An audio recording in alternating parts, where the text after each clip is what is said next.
Meet the ROG Raikiri, a licensed Xbox and PC controller by Asus. Coming in at £105, this is a wired-only controller and it comes with a very high-quality braided USB-A to USB-C cable.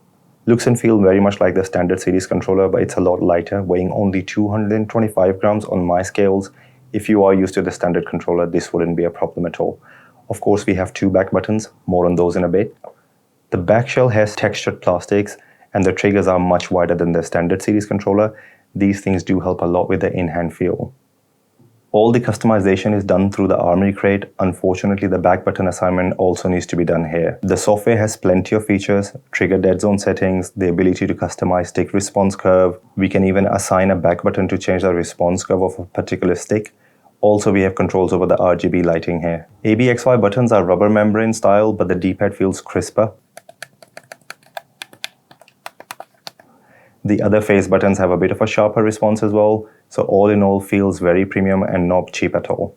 The triggers are a bit wider than the standard and they feel good under the fingers. We have one-stage trigger stops and they cut out about 80% of the trigger pull. Also, when engaged, they auto-set the maximum dead zones. Using the triggers with the stops engaged is actually a very good experience.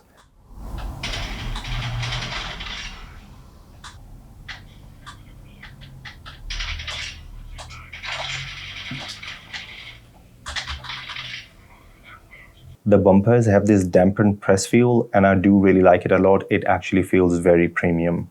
The thumbsticks are a little bit different from the standard. They do feel more grippy and the Xbox Control Freaks fits them perfectly. Testing them in Gamepad Tester, they show perfect centering and have 0% error rate in the circularity test.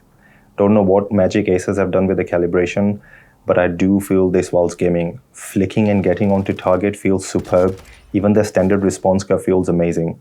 I can't find any info what make of the sticks they are using, if these are Alps or Favor Union like the Gambit ones. I doubt these are Hall effects because Asus haven't mentioned that anywhere in the marketing material. Let's talk back buttons. So we have two and they are sort of placed out of the way. So if you want to, you can completely ignore them. I do wish they were placed a bit more outwards though.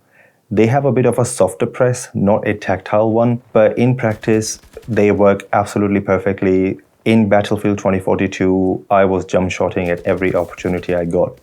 I personally prefer to rest my middle fingers on the buttons instead of moving and pressing them every time.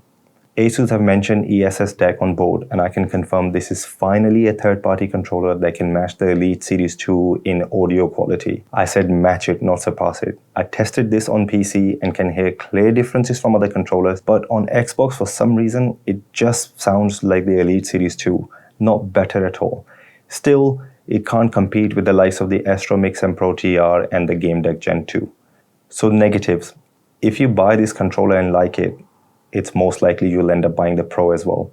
I'm literally kicking myself for not spending £50 more and getting the Pro. I mean, the Pro has onboard profiles, which is completely missing from this one. And there is no option of changing what the back buttons do on the controller itself. So those profiles will come in very handy. Especially at £105, this kinda don't make sense when you have the likes of Power Effusion Pro 3 and the Victrix Gambit in the market. I do wish Asus kept the 4-button design here, then it probably could have competed with those other controllers. But with the current design language and what they've chosen to do here, especially trying to distinguish this from the Pro, I think this one definitely don't make sense at £105. But with what Asus have done with their internals, I think the Pro is looking like an amazing controller. So this is my advice. If you are thinking of the Raikiri, definitely look at the Pro version. Pro has all the bells and whistles, plus having multiple profiles on board will come in handy a lot. I personally can't play with the same response curve in Call of Duty than what I play in Battlefield 2042. That's it from me, guys. I hope this video had some helpful info. Next upload will be the comparison video of Gambit versus Fusion. Thanks for all the subs. I really appreciate you all, and thank you so much for watching this video. Hopefully, I'll catch you in one of my other videos. Bye.